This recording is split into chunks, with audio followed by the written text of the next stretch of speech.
La Biblia dice, le da la bienvenida a su programa de estudio bíblico en el que usted tendrá la oportunidad de conocer la palabra de Dios de manera personal.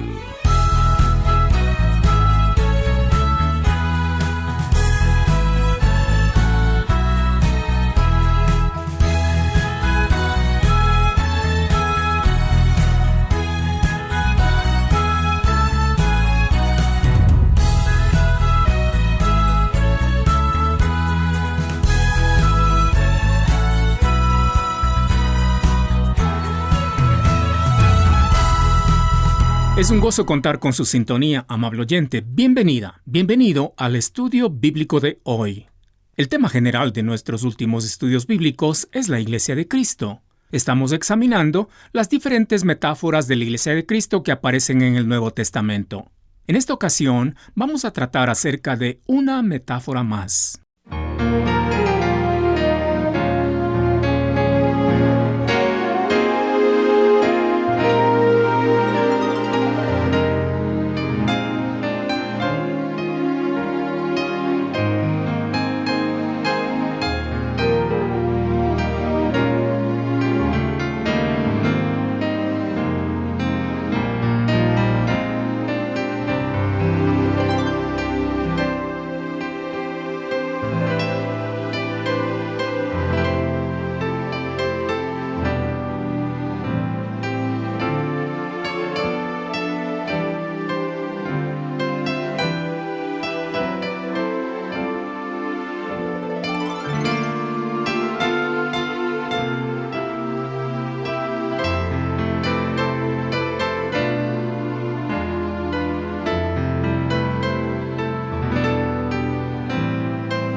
En Efesios 5:25 encontramos palabras memorables acerca de la Iglesia de Cristo, pronunciadas por un renombrado apóstol.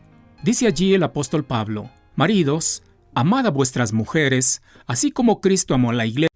Ya hemos visto que la Iglesia de Cristo no es un edificio, ni una organización, ni una denominación. La Iglesia de Cristo es un organismo viviente, formado por todos aquellos que han recibido a Cristo como su Salvador. Este grupo de creyentes es algo precioso para Cristo. Por eso Él lo amó. A los ojos del mundo, la verdadera Iglesia de Cristo es despreciable y consecuentemente ha sido perseguida, humillada y cuestionada. Pero a los ojos de Cristo, la Iglesia es preciosa, tan preciosa que es el objeto de su amor. El amor de Cristo por su Iglesia es tal que se entregó a sí mismo por ella. Esto nos hace pensar en el elevado precio que Cristo tuvo que pagar para comprar a su Iglesia. El precio fue su vida misma. Por eso, el versículo leído dice que Cristo se entregó a sí mismo por ella. Cristo pagó el precio para comprar a su Iglesia. Por tanto, la Iglesia le pertenece con absoluta legitimidad. A veces escuchamos a personas, pastores o ancianos decir algo como lo siguiente: en mi iglesia hacemos tal o cual cosa. Los creyentes también suelen decir cosas como: en nuestra iglesia tenemos un programa especial. Frases así, aunque sean bien intencionadas, sin embargo no se ajustan a la realidad de los hechos, por cuanto comunican que la iglesia pertenece a los pastores o ancianos o a un grupo de creyentes. Pero como ya ha quedado establecido, la iglesia de Cristo pertenece a Cristo. No importa si estamos hablando de la Iglesia universal o de la Iglesia local. Debemos cuidar la forma de expresarnos al hablar de la Iglesia de Cristo, no sea que sin querer estemos dando como nuestro algo que no es nuestro de ninguna manera, porque no son los pastores o los ancianos o los creyentes quienes murieron por la Iglesia, sino el Señor Jesucristo. Por otro lado, amable oyente, si la Iglesia de Cristo es el objeto del amor de Cristo, debemos tener extremo cuidado en la forma como la tratamos. Permítame una ilustración para enfatizar este punto. Mi esposa es el objeto de mi amor. Para mí no existe peor ofensa que aquella irrogada en contra de mi esposa. ¿Sabe por qué? Porque mi esposa es el objeto de mi amor. Es como la niña de mis ojos. Cuando ella es atacada, realmente lo siento en lo más profundo de mi corazón. Igual es con Cristo, amable oyente. La Iglesia de Cristo es el objeto del amor de Cristo. La Iglesia de Cristo es la niña de los ojos de Cristo. Si yo hago algo en contra de la Iglesia de Cristo, estoy hiriendo a Cristo donde más le duele. Y si por si acaso no sabe cómo se puede ofender a la Iglesia de Cristo, quiero decirle que es por medio de ofender a los que somos parte de la Iglesia de Cristo. Esta verdad es supremamente clara en el relato de la conversión de Saulo de Tarso, quien llegó a ser el apóstol Pablo. Antes de su encuentro personal con Cristo, Saulo de Tarso era un perseguidor de la Iglesia de Cristo. Su misión era arrestar a los creyentes para llevarlos ante las autoridades en Jerusalén.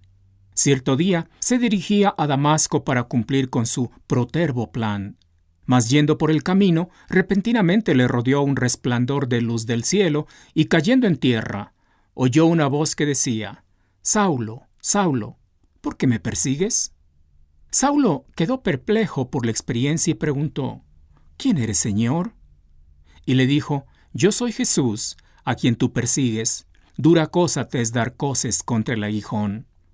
Saulo debe haber quedado más sorprendido aún por estas palabras de Jesús. Quizá pudo haber dicho: «Pero Jesús, yo no te estoy persiguiendo a ti. Yo estoy persiguiendo solamente a los que te siguen, a tu iglesia». Cristo entonces hubiera respondido: «Saulo, tengo algo para decirte.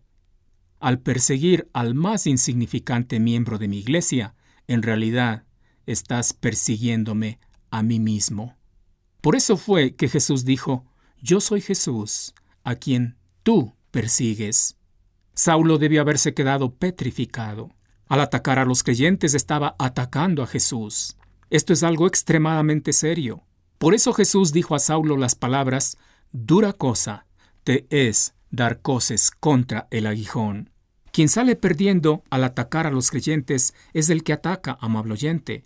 Igual es hoy en día. Cuando una persona insulta o persigue o humilla a un creyente, está en realidad insultando o persiguiendo o humillando a Cristo mismo.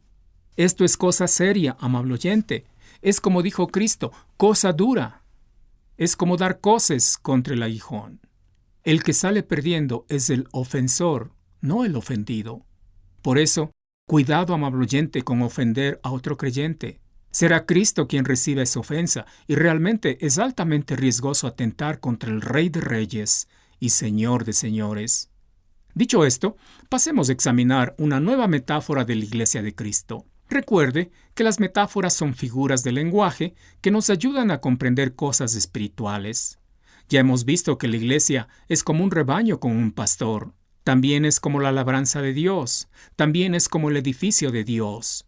La metáfora que vamos a examinar en esta ocasión se encuentra en 1 Corintios 3:16. La Biblia dice: ¿No sabéis que sois templo de Dios y que el Espíritu de Dios mora en vosotros? Aquí tenemos otra metáfora de la Iglesia de Cristo. Según este texto, la Iglesia de Cristo es el templo de Dios. En el idioma en el cual se escribió el Nuevo Testamento, existen dos palabras que se pueden traducir como templo. La una es hierón, que significa el templo en su forma global. Es decir, que si pensamos, por ejemplo, en el templo de Jerusalén, hierón denota todo el templo con el muro exterior, con sus puertas, el atrio exterior, el enlosado, el atrio interior con sus puertas, la cámara para lavar los animales para el sacrificio, las cámaras para los sacerdotes, el lugar santo, el lugar santísimo. Es decir, la edificación completa. La otra palabra que se traduce como templo es naos, que a diferencia de la anterior significa solamente el lugar santo y el lugar santísimo, donde entraba una sola vez por año el sumo sacerdote para hacer su ofrenda.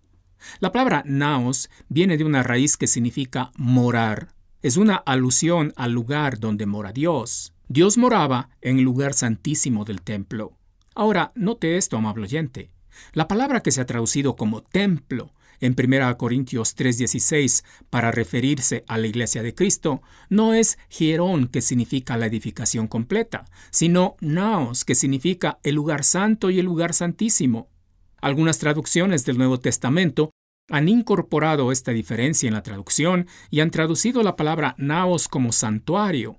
Es decir, que el versículo 1 de 1 Corintios 3:16 se leería así: ¿No sabéis que sois santuario de Dios y que el Espíritu de Dios mora en vosotros?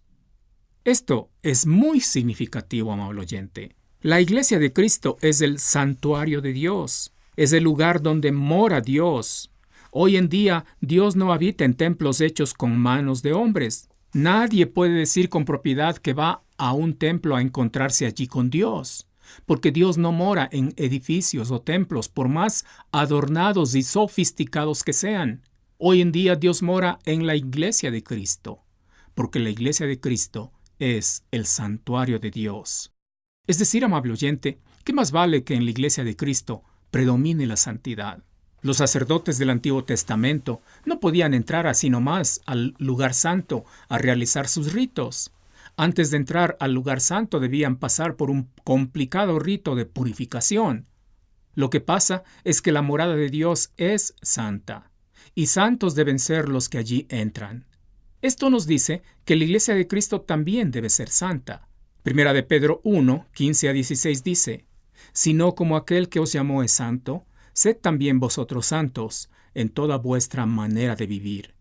Porque escrito está, sed santos, porque yo soy santo». Es decir, amable oyente, que los que somos parte de la iglesia de Cristo no podemos coquetear con el pecado. No podemos vivir en el pecado. No podemos acariciar el pecado.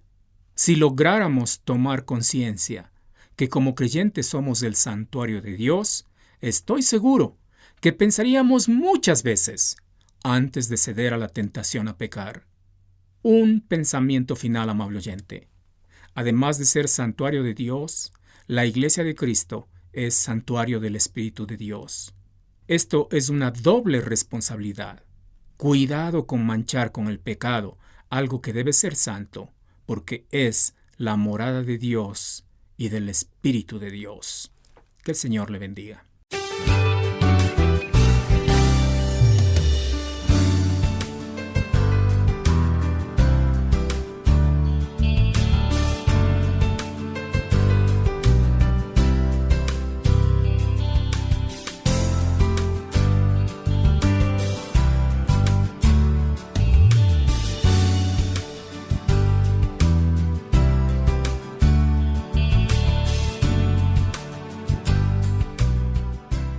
Queremos agradecerle muchísimo por su sintonía el día de hoy. Seguro le encantó el programa de La Biblia Dice.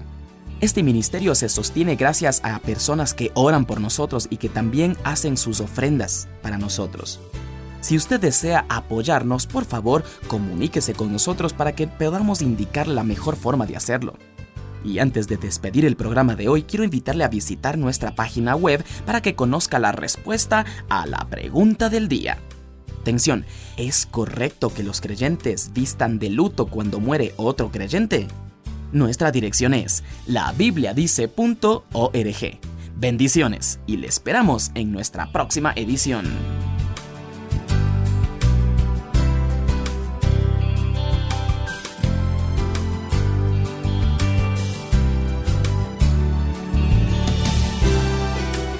Si usted vive en los Estados Unidos y desea apoyarnos, envíe su ofrenda a Ministerios La Biblia Dice, P.O. Box 82808, Lincoln, Nebraska 68501.